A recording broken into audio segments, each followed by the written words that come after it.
So by further way of introduction, to kind of share with you, I guess, where my perspective on this topic before us tonight is coming from. I feel rather old to be addressing this subject of how we reach young people. But really, I kind of have three full-time jobs. Job number one is as the mother of three boys and the husband of a pastor, a pioneering church planter. And my three children are twins who are 12 and a 9-year-old. And they are navigating life as followers of Jesus, really in quite hostile contexts to the gospel. And so job number one is as parent and champion of them, but also discipler of those young people. Job number two, as Stefan mentioned, is I'm the Europe, Middle East and Africa Director for Rabbi Zacharias Ministries. I've been doing that for I've been working with the ministry for 20 years. I know, I hear you say you must have been 11 when you started. I was. And one of the focuses of that role for me in the last number of years has been to try and help be a part of creating a pipeline of young evangelists and apologists. I often meet people who ask that question, how do you become an evangelist or an apologist? How does that sort of happen? And we've been trying to address that and identify people with that potential and gift, and then give them the mentoring and opportunity and training through what we call our OCA fellowship program. And then also obviously being involved in apologetics around the world and teaching at the OCCA, etc. And then my third full-time job is as a pastor's wife. My husband and I have been married for 22 years. We're coming up to 22 years. And he's been a church leader for a lot of that time. 6 years ago, we felt God calling us to move as a family and to plant a new church. And we began with just 8 people in our sitting room. The vision was to plant a Minster church. That was the methodology that the Celts used to evangelize pagan Britain. And so we've been trying to do that, to reach young people, to reach the unchurched. And we have a farm now, a 70-acre site, where we evangelize and bring people in nature and do apologetics and all sorts of different things. And that's a really growing church. We have about 500 people now in that church, and other plants involved in that as well. So 3 full-time jobs and lots of plates spinning and juggling. I'm sure almost every person in this room, as a leader, you identify with that. Lots of challenges that we're facing personally. So as we look at this question and the challenge of reaching young people today, I want to sort of scope out a kind of broad generational and cultural landscape. What are some of the key defining features of this generation or these generations that we're seeking to reach? And then I want to address 5 specific challenges that we as the church face today and try and give some creative ideas in the face of those challenges as to what we might say. So first of all, I want to acknowledge that I'm British, and I know I'm sorry about Brexit, by the way. Apologies for that. So a lot of the examples that I'm going to use are from the UK, inevitably. And I just want to kind of acknowledge that initially, but hopefully some of it will still be of relevance and help to you. So let's just scope out the broad generational and cultural landscape we're talking about. The millennials, that's the generation born between 1980 and 1994, have been identified as the generation under Generation X. And there are certain characteristics about the millennials. They value friendship networks. They're technologically advanced, and they want to change the world. Millennials are aware of poverty, of environmental and social justice concerns. They don't need any persuading that these issues are important. They have some of the highest levels of volunteering and activism, certainly in Britain. Millennials are massively indebted. So they have a lot of financial debt. And they've been raised with this idea, this kind of idealism that anything is possible. Just dream your dream and you too can have that dream-filled life. They've been raised to be aspirational, whether it's through the X Factor, that pop singing career that just might be on the horizon for you, or the desire to work in media or whatever it is in law. And so as a generation, they're seen as quite entitled. But increasingly now, as older members of this generation are entering their 30s, what they're noticing and realizing is that the normal life aspirations of previous generations, like having a family, a home, or even a steady job with a steady income, that those ordinary expectations of previous generations are outside of their reach. Idealism is crumbling. And so this concept of FOMO, the fear of missing out, doesn't now just apply to that crazy dream of being a pop idol. It now applies to having a kind of reasonable standard of living. That ever becoming a lived reality seems to be outside of people's reach. And so there's this increasing sense of disconnection and disillusionment. That's the millennials, obviously very general terms. The next generation are called iGen or Generation Z, and those are people born between 1995 and 2010. Can you just raise your hand if you were born between 1995? And thank you, we've got a few of you. So we can do a case study later if you're interested in learning more. Okay, so iGen, there are a few characteristics about this generation. They're internet experts.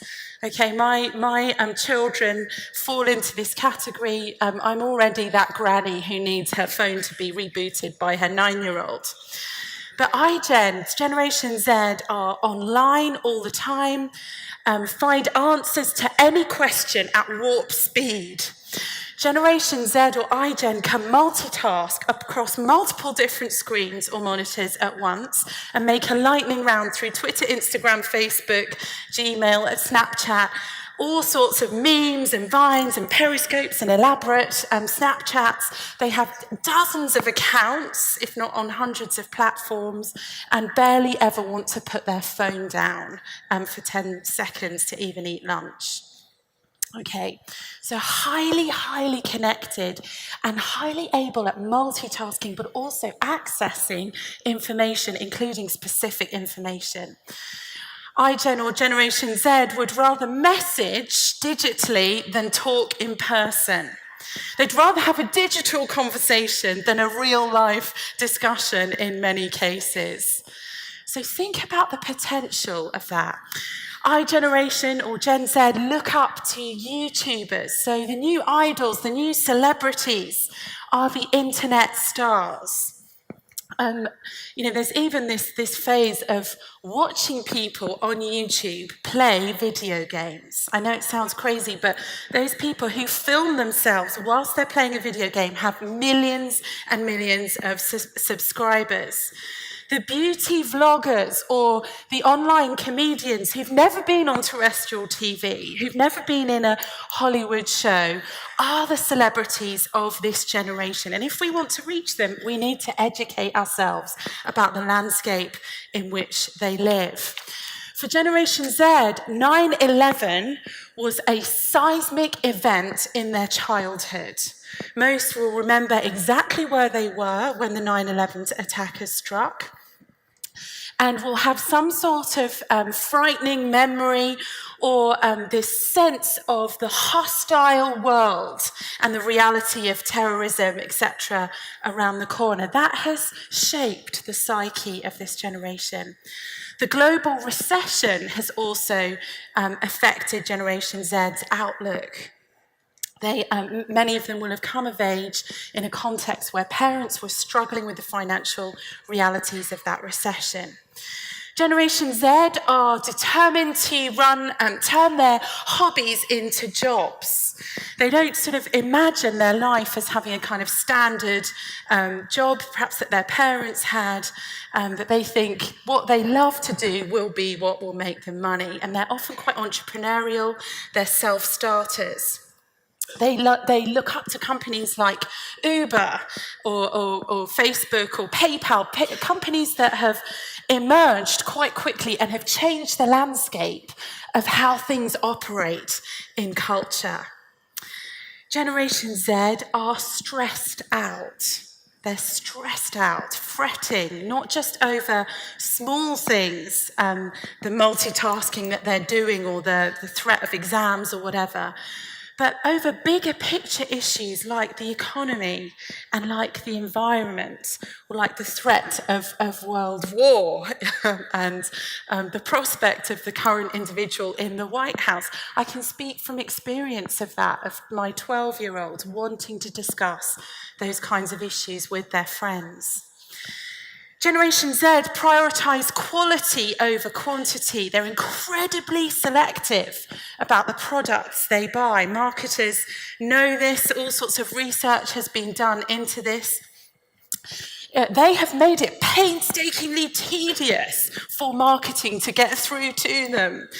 They generally won't buy anything unless it has a 4-star rating next to it. Before going out to dinner or restaurant or to see a show, they will check the reviews online. That is extremely important for us as we think about how to reach them. So that's a little bit of the landscape. Generation Z and Generation Millennials. Okay, so what are the challenges then that we face in reaching young people today? I'm going to give us 5 challenges and explore them together.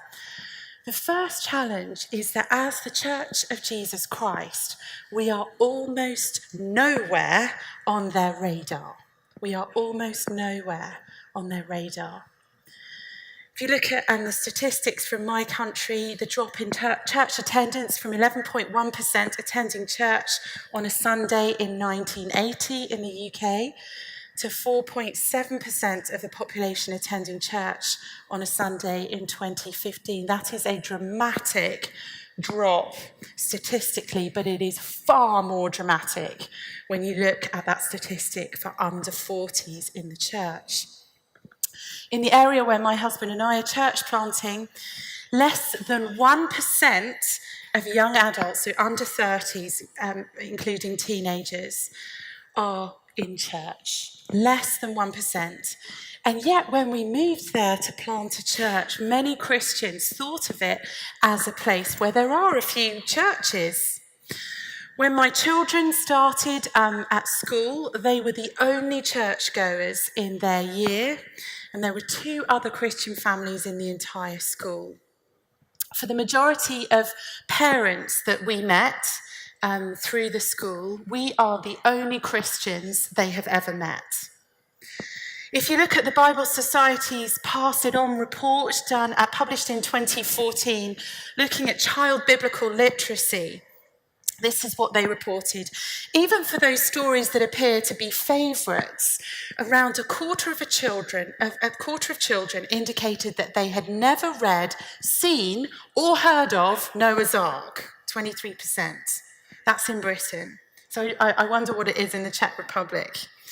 With a similar proportion saying they had never read, seen, or heard of the Nativity story, rising to more than half, 54% of children saying they'd never read, seen, or heard of Joseph and his coat of many colours.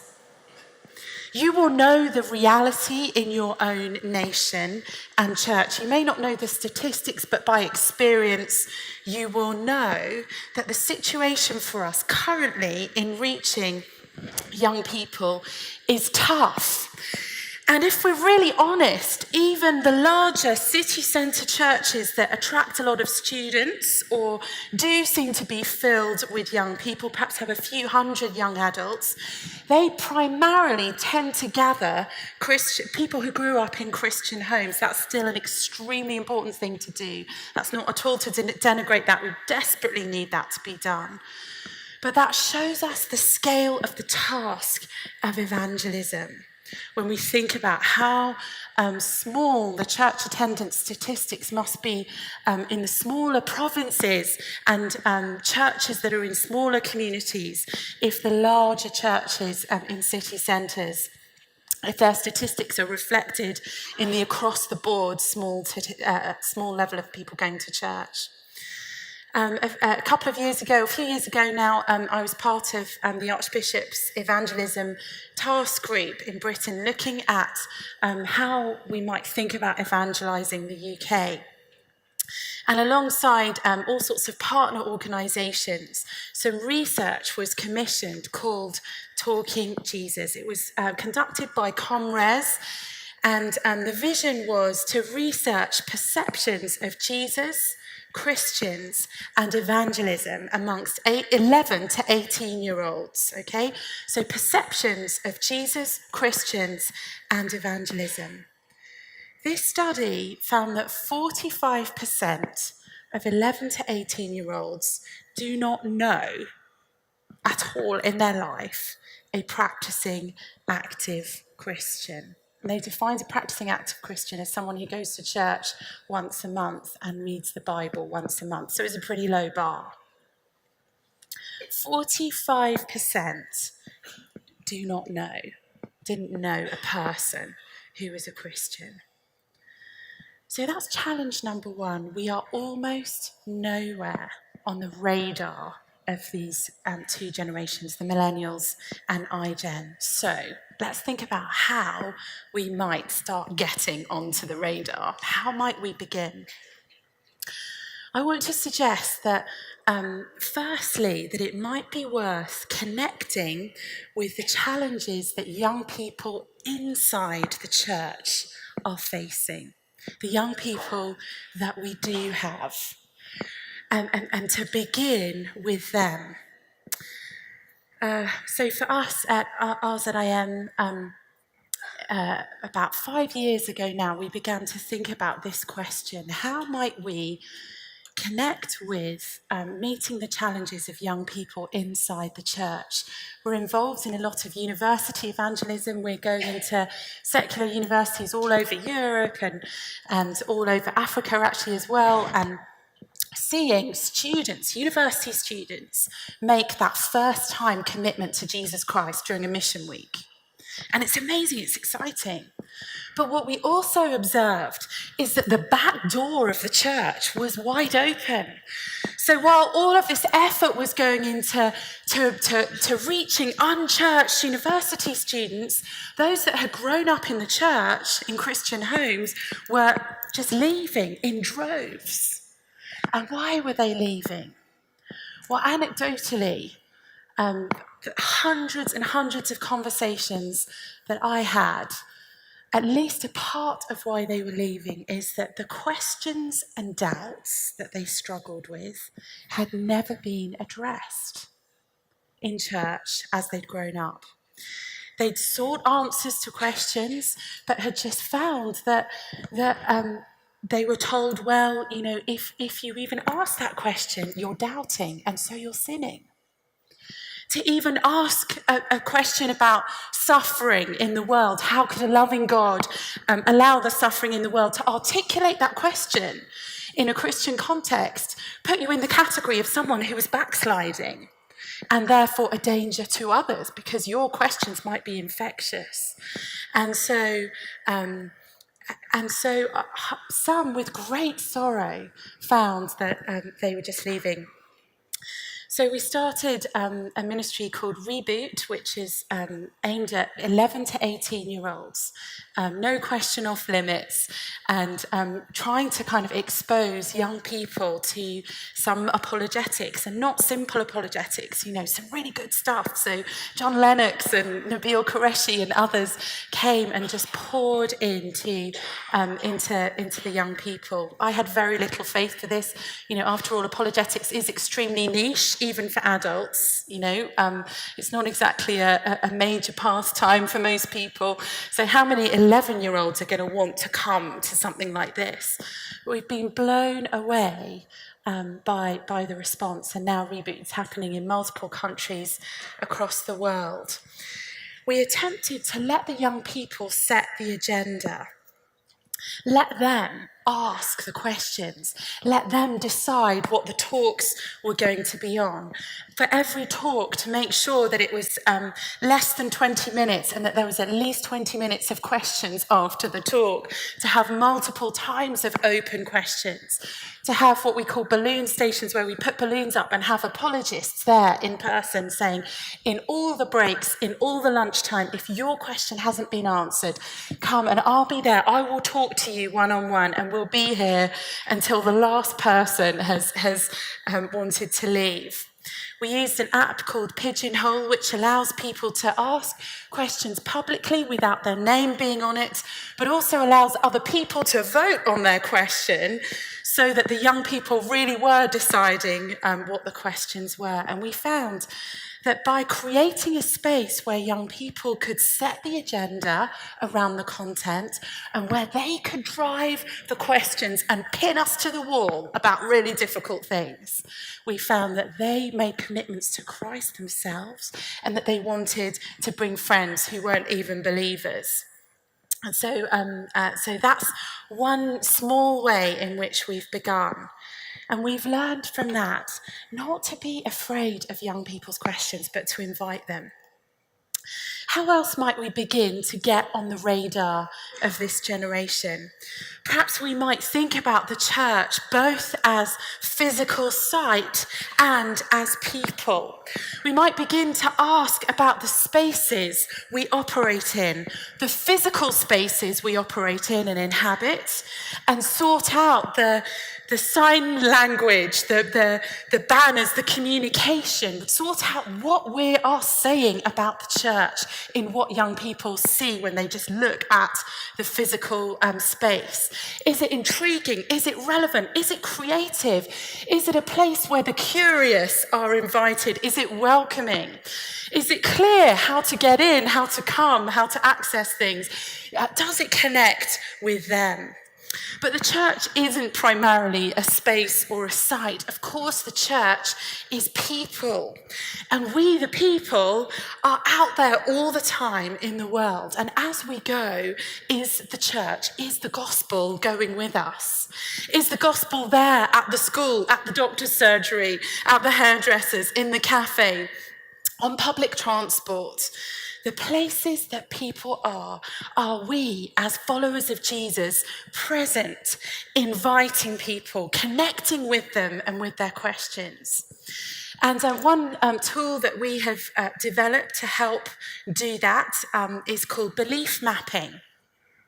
Belief mapping is a way to think and talk about what people believe, the ideas and the views that they have under the surface, their worldview, if you like.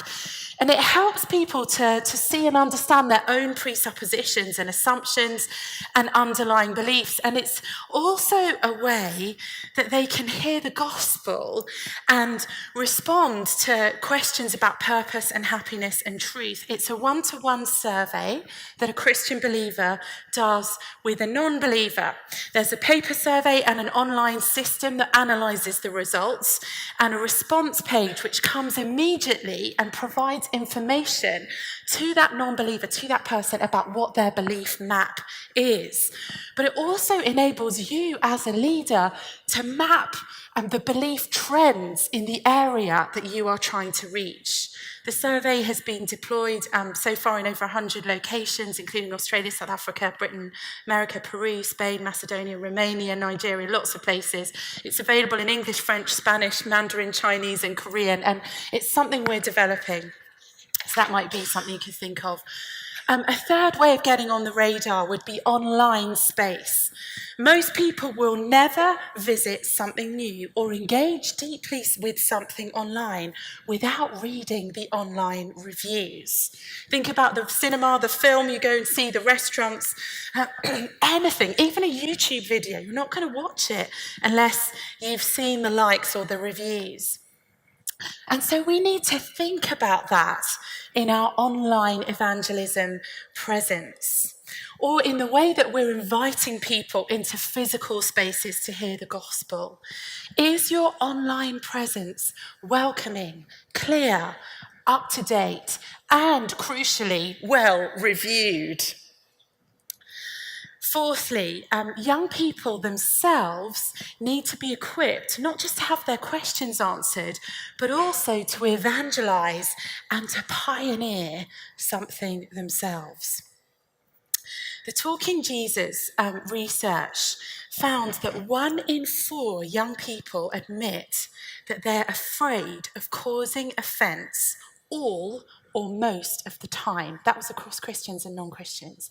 1 in 4 are afraid. It's a cultural context of being afraid of causing offense to the other. 43% of young people in church think that most, if not all of the time, others would be better than them at talking to non-Christians about Jesus. 43% of people think, I can't do it. Someone else would be better at doing this than me. And 29% of young people in the church said that they do not know how to talk to non-Christians about Jesus most or all of the time. So we have a massive task, and we're going to get onto the radar of a generation, beginning with the young people in our churches. Now, when surveyed by this Talking Jesus research, asked which 2 or 3 reasons were the most important in bringing a practicing Christian young person to faith, here are the top 10. 41% said family. So any of us who've got children in this room, any of us who are discipling people with children, young people, that is a crucial mission field. 21% said just Bible reading.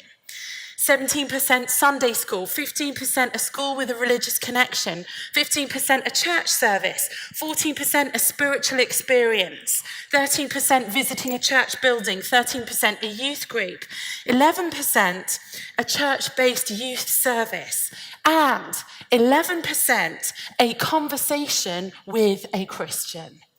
So in that top 10, ranging from you grew up in a Christian family to you went to church and read the Bible, in that top 10 is a conversation with a Christian.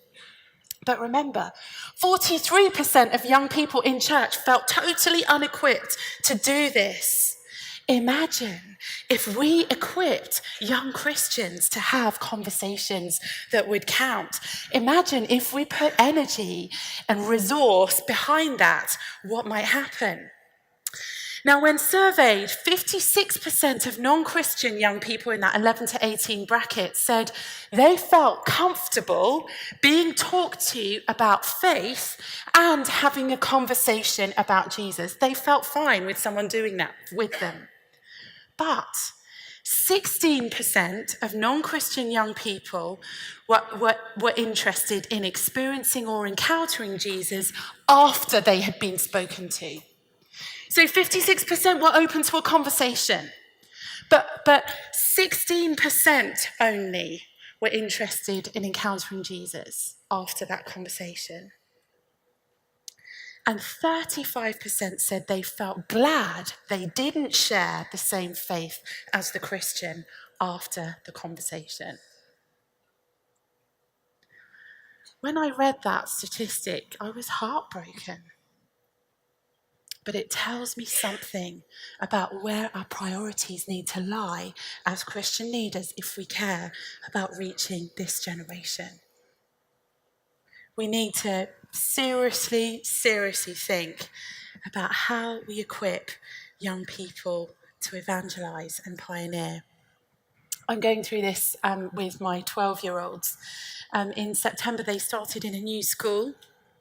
And one of the twins in particular had been prayed for by an amazing missionary to Burundi over the summer. And he had felt a very strong sense that when he started in his new school, he should ask if they could start a Christian union, a gathering of Christians in the school.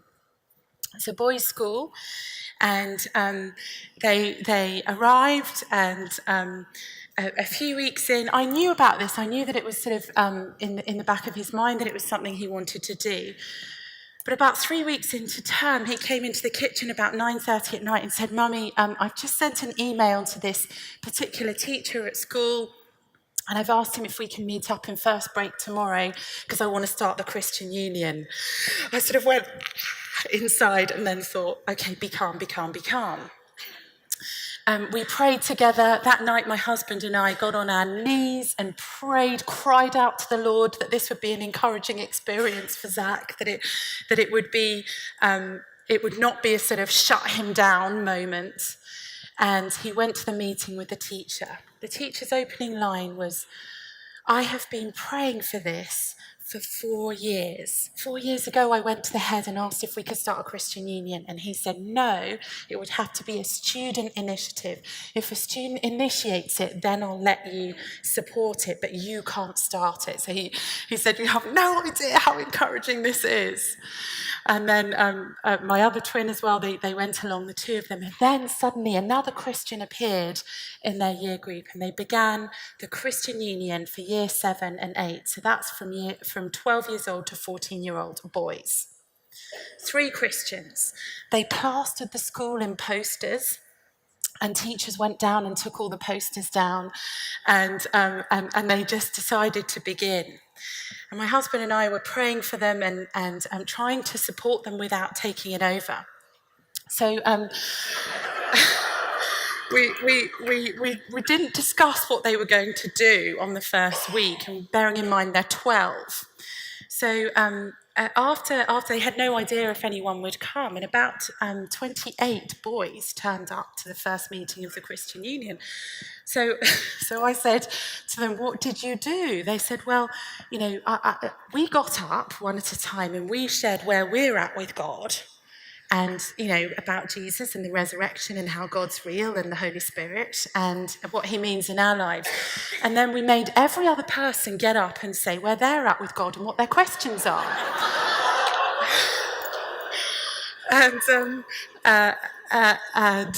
I said, "And then what did you do?" They said, "Right, we're going to spend the rest of the term answering your questions." By week 3, they realised that was going to be harder than they thought.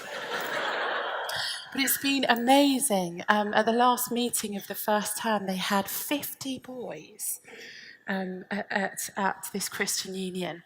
And now I'm starting to get parents at the sideline in a match, in a football match or something, asking me, what on earth is going on with Christianity at the school? I didn't send my child here to be indoctrinated, because they don't realise that it's my children.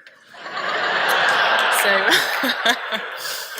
Anyway, young people themselves need to be equipped to evangelise and pioneer.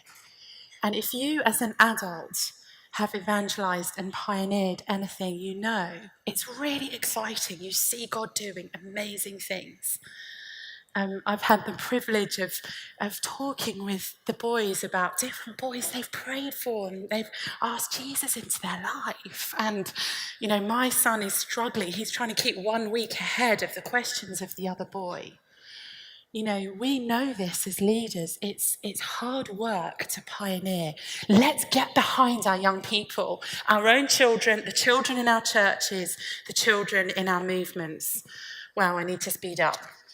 First challenge is we're nowhere on the radar, and that's some suggestions about how we might get on the radar. The second challenge we face in reaching this generation is the literal material struggle that people are having to make ends meet, and the subsequent pressure that they feel on their time. the material struggle to live, just to put food on the table. This is affecting so many people in Europe. And in my experience in Britain, it's not just those on 0 hours contracts or the unemployed. It's not even just the working poor, those who are working every hour God gives to provide for their family. But even for those in much more secure jobs, it is really, really hard to find time to engage in and think about these questions. The real impact of the financial system in Europe, being that people can't afford a home, a life, that life is a struggle, that there's debt, is overwhelming. And the impact for us on sharing the gospel is real. People don't have a lot of spare time and they're not inclined to spend it in church. You know, that may be a shock to us because we want to be there, but they find it literally earth-shattering that we would choose to spend time in church. Let me tell you the story of Lana, a young woman I was standing next to watching our children playing football for one of those academies where they do a lot of football. My youngest son loves sport, and we'd stood next to each other probably 7, 8, 9 times and exchanged pleasantries. She's very young. She was in her early 20s. She'd had a child as a teenager. And he was there playing with my son. And as we begin to talk, she's very, very well put together. I'm trying to move the conversation in a spiritual direction. And as we talk, it becomes clear that she has no idea where her next meal is going to come from. Her live-in partner has just decided to leave. He's up sticks and he's left her with all the bills. And she has no idea how she's going to pay the rent or the bills or even put food on the table by the end of the week. What does Jesus Christ have to say to Lana? What does our faith mean to her?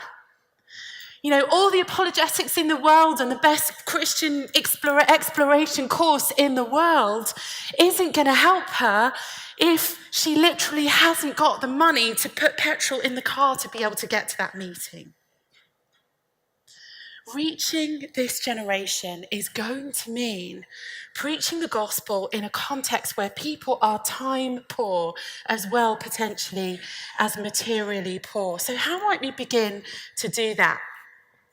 I want to suggest to us that if the Church of Jesus Christ, if the Christian community isn't going to be honestly helpful to meet someone like Lana in her place of need, in that daily grind where she needs help, childcare, food, debt, if the gospel doesn't meet her where she is, it's just going to be an intellectual exercise which frankly she doesn't have time for. So are the communities that we're building, are they meeting the real needs of the communities we're trying to reach? Is Christian community a home, a place of enrichment, encouragement, relationship, community, service, not a place where people observe, attend, feel on the outside or remote?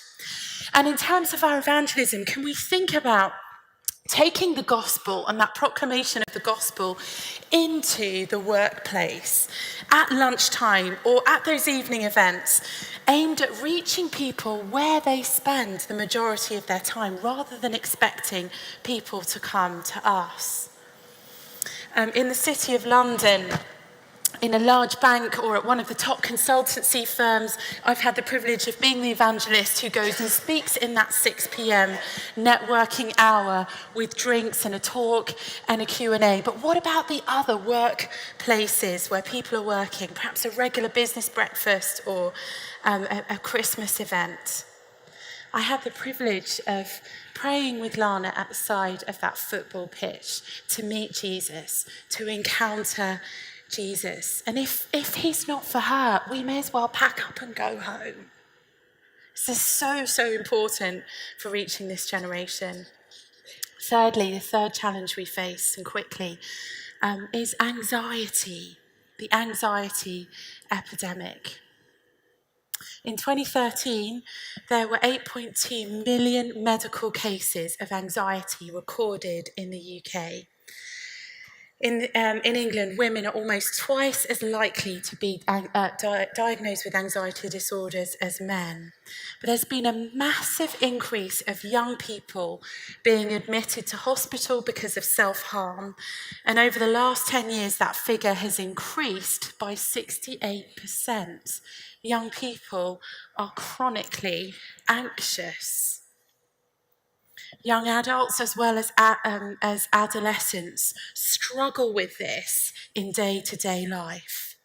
And depression and anxiety are spread across the socio-economic spectrum, although the poorer and more disadvantaged are disproportionately affected by mental health problems. Areas of concern for young people might stretch from relationships with parents, friends, colleagues, or fellow students to worries about appearance or fitting in. The rise in sexual violence that the Me Too thing has revealed. And then just a couple of weeks ago, I was listening to the BBC radio to a piece on suicide amongst young men in Britain. And a police officer was being interviewed. And she said that the last 7 deaths she had attended, she'd been called to as a police officer in London, all of the last 7 had been male suicide. People are anxious, people are afraid, and yet Jesus Christ is the one who can deliver us from fear. He's the one who deals with evil. He's the one who sets people free. Empathy for the most anxious generations on record and creativity around evangelism, community, and anxiety are called for. Perhaps we might begin to find creative ways to address this question, to invite people to meet the Lord Jesus who said, "Come to me, all who are heavy laden, and I will give you rest." Fourthly, we face intellectual challenges. We have a constant media diet of assertions that belief in God is unwarranted. The evidence simply isn't there. Only stupid people believe in God. The church is totally irrelevant. It's out of touch. Or worse, the church is a place of child abuse or power abuse. That's a massive challenge that we face as we reach young people. How might we begin to face that? We might want to be present with interesting and thought-provoking pieces that challenge that constant media diet through the media as well as in person. We might want to be equipped individually and also in our churches and the things that we're doing as leaders to weave apologetics through what we do. God does exist, and here's some underpinning for that. Let me give you some reasons. Or, yes, there is this question of suffering, but here's how the Christian faith addresses that question. Here's some historical evidences for Jesus or the resurrection. Make sure that the work we're doing in our churches with young people addresses these basic apologetic questions, and do it with children as well. Do it with children as well. When my twins were 9, I was driving them to a tennis tournament, and we were talking about the matches that they were going to play. And they suddenly brought up a conversation that had happened at school the week before, bearing in mind they're 9 years old. And one of them said, "Oh, this particular individual was trying to be really mean to us." And he was saying, "Only stupid people believe in things that you can't see." And the twin in the back said, "Yeah, he was being really mean. He meant God. You know, we can't see him, and therefore we're stupid to believe in God." So I said, "Well, what did you say?" And the 9-year-old in the front says, "Well, we said, no, that's not true. It's not true that stupid people believe in things they can't see. Everyone believes in things they can't see. Can you see my thoughts?" And I sort of was driving along thinking, interesting apologetic approach, take note. And the guy at the back said, yeah, but that didn't work, did it? Because he just kept saying, well, I can't see your thoughts. No, but only stupid people believe in things they can't see. So I said, well, what did you say next? He said, oh, Mummy, don't worry at all. Don't worry. We told him all about the fine-tuning of the universe and how there are these constants and how the universe couldn't have come into existence. And I thought, thank you, Lord, for our children's pastor at church who had showed them a very short video designed for children about the fine-tuning of the universe. Intellectual challenges, we face them as whether we're 9 or 90. Do basic apologetics with our children, youth, and adult Christians. So we're almost nowhere on people's radar. There's a material struggle to make ends meet. We're facing the most anxious generation on record. There are all of these intellectual challenges. And then lastly, the final challenge is ourselves. This issue that we're a closed loop, that it would be a massive step for a lot of people to enter into our closed loop.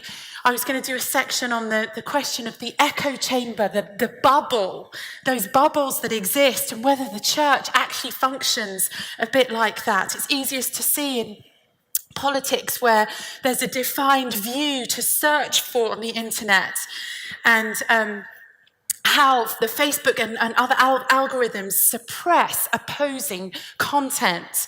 It's not just the world out there that lives with echo bubbles, it's also us. Is our Christian community like that? Would it be very, very difficult for someone to break through into it? Again, I was talking to a young person that someone else had shared the gospel with, someone that I'm discipling, had shared the gospel with her, and she'd prayed a prayer of commitment, just driving somewhere. And my children happened to be around, so I heard about the story and I met her. And I said, oh, it's great, now you're a follower of Jesus. We'd love to welcome you to church. The services at 10:30, here's where it is, I think you know where it is. I'd love to see you there. And she said, yes, I'd really love to come. And then she went off, and I think it was the Thursday, she'd become a Christian on the Wednesday. And I just felt, gosh, maybe I need to sort of text her to follow her up. So I texted her and said, listen, would you like to come to my house first? Because you know where I live, and I could take you. We could go in the car together. And she wrote back and said, oh my goodness, I'm so glad you said that. She's 19 years old, incredibly confident, beautiful. You never would have thought she would have struggled. She said, I was terrified at the idea of coming somewhere new and coming on my own. And I thought, I'm an evangelist, and I'd forgotten that. Are we an echo bubble? So, in conclusion, recapture the connective power of the church online, in our physical spaces, where we go, the church goes. Build that church family or Christian community that's truly representative of people. Equip Christian young people to have conversations that count. Let's give them the very best that we have, so that they can pioneer evangelistically. And maybe we too need to today receive the confidence and infilling of the Holy Spirit to go out and build Christian communities, not leaving it to others. I work in itinerant evangelism and apologetics, but locally in my context, God is calling me to establish really small things to help in our youth ministry, to care about the one as well as the thousands. So maybe just even in this room today, we need that infilling of the Holy Spirit, just as we celebrated Pentecost on Sunday, to empower us, to envision us, to hope again that Europe's young people might be reached. Amen. Thank you for listening.